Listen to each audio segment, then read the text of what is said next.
Aníbal Barca, en fenicio, Aníbal, que significa quien goza del favor de Baal, y Barca, rayo, conocido generalmente como Aníbal, nacido en el 247 a.C. en Cartago, al norte de Túnez, y fallecido en el 183 a.C.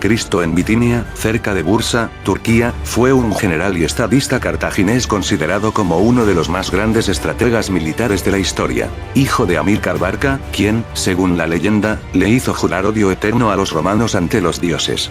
Tras la muerte de su padre, 229 a.C., y el asesinato de su cuñado Asdrúbal, 221 a.C., Aníbal asumió la jefatura del ejército cartaginés, que ya entonces controlaba el sur de Hispania.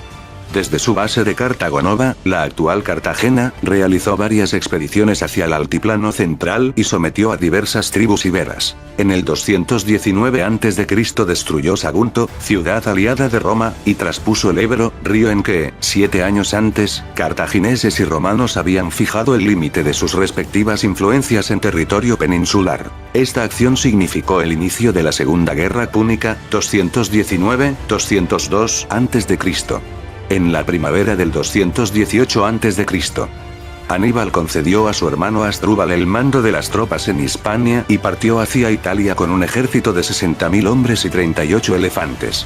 Después de atravesar los Pirineos y los Alpes, llegó a la llanura del Po, donde derrotó a los romanos sucesivamente en Tesino y en Trebía, a pesar de las numerosas bajas que había sufrido en el curso de la marcha. Al año siguiente, una nueva victoria, esta vez junto al lago Trasimeno, le dio el control sobre la Italia central.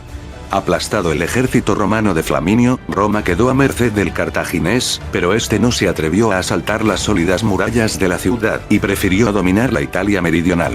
En agosto del 216 a.C., venció en Canas a las tropas de Lucio Emilio Paulo y Marco Terencio Varrón, cuyos efectivos duplicaban a los suyos. El comienzo de la guerra. Los romanos pensaron que el enfrentamiento tendría lugar en la península ibérica. Pero Aníbal, que aunaba una extraordinaria capacidad táctica con una visión estratégica de largo alcance, diseñó un plan más ambicioso para el sometimiento de Roma. Mientras el Senado romano enviaba todos sus efectivos a Hispania, Aníbal dejó a su hermano Asdrúbal al frente de las tropas de la península, y lanzó a su ejército a una increíble travesía cruzando los Pirineos y los Alpes, para atacar Roma por el norte. Nadie podía esperar que un ejército entero se atreviera a cruzar los terribles pasos de alta montaña en invierno, por sendas nunca antes transitadas. La hazaña le costó a Aníbal la pérdida de un ojo y la muerte de la mayoría de los elefantes, pero las desprevenidas legiones romanas fueron derrotadas por 3 veces en el norte de Italia, en las batallas de Tesino, Trebía y Trasimeno. Y así, en la primavera del año siguiente, ningún ejército se interponía ya entre Aníbal y Roma. Aníbal a las puertas de Roma. La llegada del cartaginés sembró el pánico en la capital. En las calles, la muchedumbre aterrorizada no dejaba de gritar: Aníbal ante portas. Aníbal a las puertas de Roma.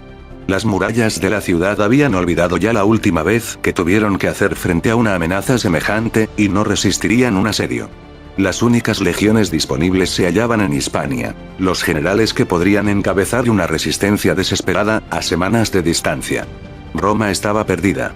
A Aníbal le bastaba alargar la mano para tomar la ciudad y reducirla a cenizas. Pero, misteriosamente, Aníbal no descargó el golpe. El cartaginés comprendía que la verdadera fuerza de Roma no se escondía tras sus muros.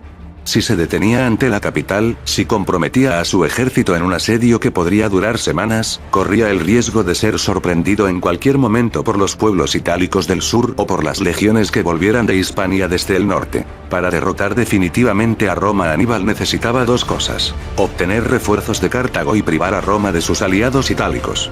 Por eso, pasando de largo ante la ciudad, se dirigió hacia el sur, la batalla de Canas. Aprovechando el respiro, Roma, cuyos recursos parecían inagotables, reunió un nuevo ejército de 80.000 hombres, el mayor que nunca hubiera comandado un general romano, y el verano del año 216 a.C. se enfrentó con Aníbal en la llanura de Canas. La desigualdad de efectivos era de 3-1 a favor de los romanos. Pero, a pesar de ello, Aníbal consiguió envolver al ejército enemigo y aniquilarlo completamente. La batalla de Canas se recuerda como uno de los mayores prodigios de estrategia militar de todos los tiempos. Buscando aliados, libre de toda oposición, Aníbal intensificó su actividad diplomática, tratando de convencer a los aliados de Roma de que abrazaran la causa cartaginesa. tuvo éxito con algunos pueblos, si bien la mayoría prefirió permanecer leal a Roma o expectante. Reclamó nuevos refuerzos de Cartago, pero la ciudad no se atrevía a desviar todos sus efectivos y quedar tan desprotegida como Roma. No obstante, lejos de sus bases de habituallamiento, sin posibilidad de recibir refuerzos, ya que su hermano Asdrúbal había sido derrotado y muerto por Claudio Nerón en la batalla de Metauro cuando se dirigía a socorrerle, 207 a.C. Y habiendo fracasado en el intento de atraer a su causa a los pueblos itálicos sometidos por Roma, el ejército de Aníbal quedó aislado e inmovilizado en la Italia meridional durante varios años, situación que aprovecharon los romanos para contraatacar. Tras expulsar a los cartagineses de la península ibérica, el general romano Publio Cornelio Escipión, llamado el Africano, desembarcó cerca de Cartago, 203 a.C., hecho que obligó a Aníbal a regresar a África, donde fue vencido en la batalla de Zama, en el 202 a.C. A consecuencia de esta derrota, Cartago se vio obligada a firmar una paz humillante, que puso fin al sueño cartaginés de crear un gran imperio en el Mediterráneo occidental. Con todo, Aníbal, elegido sufeta para los años 197 y 196 a.C., intentó reconstruir el poderío militar cartaginés, pero, perseguido por los romanos, hubo de huir y refugiarse en la corte de Antíoco III de Siria, a quien indujo a enfrentarse con Roma, mientras él negociaba una alianza con Filipo V de Macedonia.